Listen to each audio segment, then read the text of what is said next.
Hi friends, అందరూ ఎలాగున్నారు? బాగున్నారా? నేను చాలా బాగున్నాను.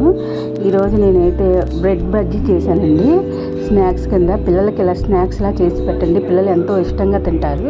స్కూల్ నుంచి రాగానే మనం బ్రెడ్ బజ్జీ ఎలా చేసుకోవాలో ప్రాసెస్లోకి వెళ్ళిపోదాం. ముందుగా మనం ఒక మిక్సీ బౌల్లో తీసుకొని అందులోని పుదీనాకు, కొత్తిమీర, పచ్చిమిరపకాయలు,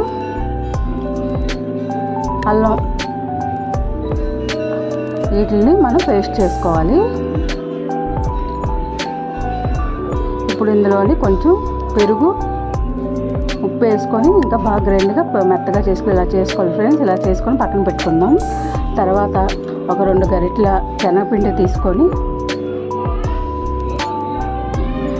అందులో సాల్టు, కొద్దిగా తినే సోడా, వాము, కొద్దిగా ధనియాల పొడి వేసుకొని మనం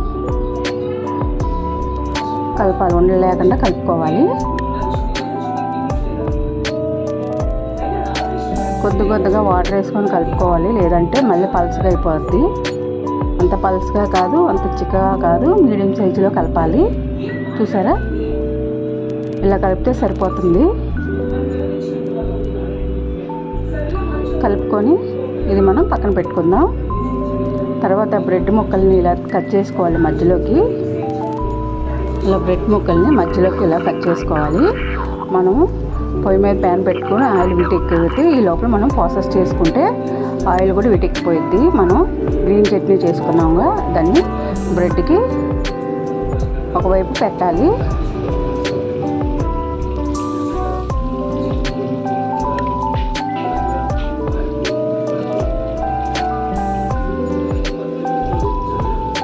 చూసారా? మొత్తం పట్టేలా పెట్టాలి. తర్వాత ఇంకో బ్రెడ్ ముక్క తీసుకొని దానికి కూడా మనం గ్రీన్ చట్నీని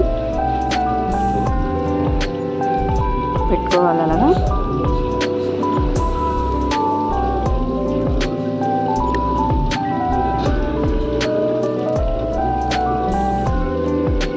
ఇప్పుడు ఆ బ్రెడ్ ఈ బ్రెడ్ రెండు కలిపి అన్నీ రెడీ చేసుకొని పక్కన పెట్టుకోవాలి. చూసారా?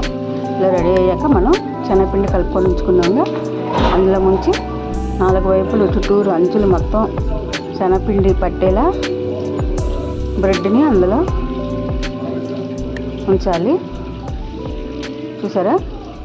ఇలా పెట్టాక మనం వేడివేడి కాగుతున్న ఆయిల్లోని వేసుకోవాలి.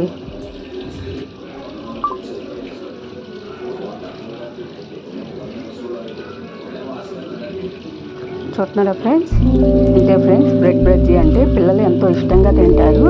స్కూల్ నుంచి వచ్చాక ఆకలితో వస్తారు పిల్లలు కూడా.